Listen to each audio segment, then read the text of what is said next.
Silakan masuk. Assalamualaikum. Silakan duduk. Iya. Alhamdulillah. Bagaimana kabarnya hari ini? Alhamdulillah baik mas. Oh, tadi perjalanan ke sini macet atau gimana? Agak macet sih mas. Panas ya cuacanya sekarang. Dan tadi ke sini naik motor atau mobil, Mas? Naik motor mas. Oh iya, tadi cuacanya memang sangat panas. Gimana arus lalu lintas? Padat ya? Padat mas. Nah, Mas ini dari mana? Saya dari Bernau mas. Oh, pada mau timur ya? Iya. Oke, mungkin sebelum tindak lanjut boleh perkenalan terlebih dahulu biar lebih enak manggilnya gitu. Betul. Dari saya dulu ya. Perkenalkan, nama saya Khairul Anam. Saya dari Bangkes. Nah saya Muhammad Karafani dari Malang dari Bernau. Oh, Bernau ya. Nah, di sini Masnya karena sudah perkenalan dan saya sudah tahu nama Masnya. Kegiatan sehari-hari Mas Farhan ini ngapain aja? Saya mahasiswa mas di kuliah di kampus Yayan Madura. Oh, Yayan Madura. Kebetulan saya juga lagi kuliah di Yayan Madura. Sudah semester berapa, Mas? Masih semester 5 ya. Oh iya, alhamdulillah. Nah, maksud dan tujuan Masnya datang ke sini ini ada perlu apa ya? Sebenarnya saya mempunyai sedikit masalah mas dan saya ingin melakukan konseling. Oh, mempunyai masalah.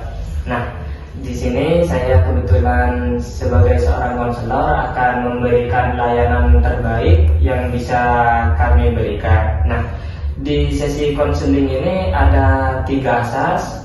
Yang pertama itu asas kerahasiaan, kesukarelaan, dan keterbukaan. Nah, asas kerahasiaan ini Mas tidak usah ragu atas apa yang Mas sampaikan itu kepada saya akan bocor. Contohnya itu Mas mau mengungkapkan permasalahan Mas, tapi Mas takut ketahuan sama teman-temannya, itu di sini di proses konseling kali ini tidak akan bocor karena saya sebagai konselor menerapkan asas kerahasiaan seperti itu. Nah, yang kedua itu asas kesukarelaan. Jika tadi sudah asas kerahasiaan, di sini sekarang asas kesukarelaan yang dimana Mas menceritakan semua permasalahan Mas agar saya sebagai konselor bisa memberikan arahan atau memberikan masukan untuk menyelesaikan permasalahan Mas seperti itu. Nah, dan yang terakhir itu ada asas keterbukaan. Nah, Mas ini tidak usah ragu-ragu atau tidak usah menyembunyikan atau tidak usah berbohong atas permasalahan Mas agar Mas ini mendapatkan bantuan dari saya ini sesuai dengan harapan Mas seperti itu. Nah, di sini sebelum proses konseling dimulai, saya mau menentukan waktu terlebih dahulu. Kurang lebihnya ini proses konselingnya berjalan selama 25 menit ke depan sampai 45 menit. Apakah cukup sekiranya? Baik mas, tujuh saya. Ya, semoga aja itu cukup. Jika nanti masih kurang bisa bertemu di lain hari ya. Nah, mungkin sekarang Mas bisa menceritakan permasalahan yang sedang Mas alami.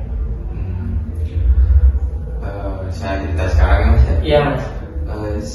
Sebenarnya saya mahasiswa yang di semester 5 ini gak dari semester 5 sih mas. Dari awal memang saya ini agak malas mas di kelas. Malas untuk belajar ya? Mengikuti mata kuliah mas. Oh iya. Di kelas itu saya sering tidur-tiduran, sering main HP, tidak pernah mendengarkan dosen, jarang maksudnya. Sering ngomong sama teman-teman saya gitu. Nah, dan mulai lama akhirnya saya ingin berubah mas.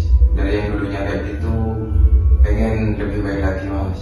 Oh ya, itu permasalahannya. Ya. Nah di sini kan permasalahannya Mas ini sering intinya tidak giat untuk mengikuti mata kuliah yang diajarkan oleh dosennya, dan di mana namanya di dalam kelas sering tidur, sering main game, intinya tidak mendengarkan penjelasan dari dosen ya. Nah, di sini saya di dalam proses konseling kali ini saya menggunakan teknik modeling, yang dimana saya akan memberikan arahan dan memberikan sebuah video agar Mas ini nanti bisa menangkap poin-poin yang ada di video itu, dan saya akan menunjukkan satu video yang dengan itu harapan saya Masnya nanti bisa berubah atau mendapatkan motivasi. Nah, ini ada satu video yang bisa Masnya lihat.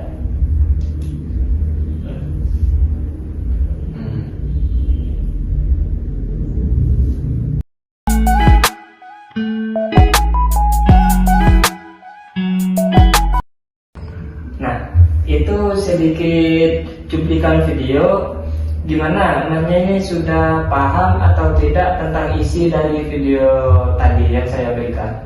Alhamdulillah Mas, saya paham dengan video yang Mas berikan kepada saya.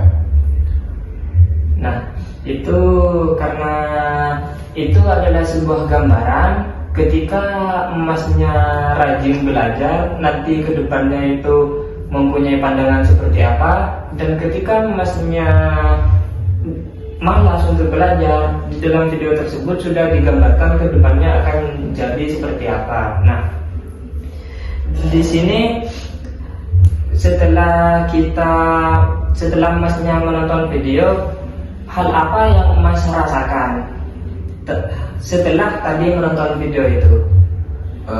Kalau yang saya rasakan itu Mas, saya seperti ingin merubah diri Mas, karena seperti yang video tadi, saya berpikir ke depannya agar menjadi orang yang sukses Mas, ya, gitu. Jadi sesuai dengan cita-cita yang saya cita-citakan dari dulu Mas, dari capai. Ya, jadi kesimpulannya ya, jangan pernah malas untuk belajar. Mungkin saya tahu ya, saya ini juga semester 5. Jadi kedepannya itu bisa menentukan kita mau jadi apa. Dan kita bisa menentukan itu dari sekarang. Ketika kita sudah malas dari sekarang, sudah malas di dalam kelas, sudah malas untuk mengikuti pelajaran, sudah malas untuk mendengarkan dosen yang lagi menerangkan mata kuliah, maka sudah dipastikan kedepannya itu tidak akan baik. Sama halnya tadi yang seperti di video, ketika seorang mahasiswa malas untuk belajar, maka kedepannya itu, masa depannya itu buruk.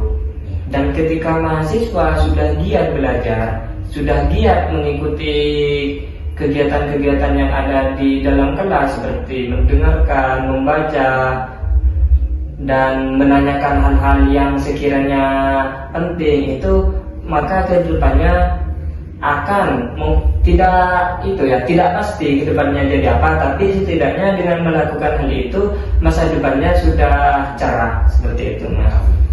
Nah, harapan saya Masnya ini bisa berubah jadi lebih baik dari sebelumnya, yang sebelumnya masih di dalam kelas itu sering main-main, sering tidur, sering tidak mendengarkan. Harapan saya itu Masnya bisa berubah menjadi lebih baik. Mungkin tidak langsung sekarang, tapi setidaknya dimulai dari sekarang. Karena perubahan itu tidak langsung terjadi, tapi melainkan dilakukan dengan hal-hal kecil. Seperti itu Mas. Mungkin karena waktu sudah menunjukkan sekitar 45 menit ya, mungkin saya akhiri konseling pada hari ini. Jika Mas nanti mengalami kesulitan atau ada yang mau dikonsultasikan, langsung bisa datang ke sini lagi Mas, untuk menindaklanjuti perubahannya Mas. Seperti itu. Saya akhiri, sekian dari saya. Jika ada kata-kata saya yang menyakiti perasaan Mas, mohon dimaafkan. Nah, wassalamualaikum warahmatullahi wabarakatuh. Waalaikumsalam.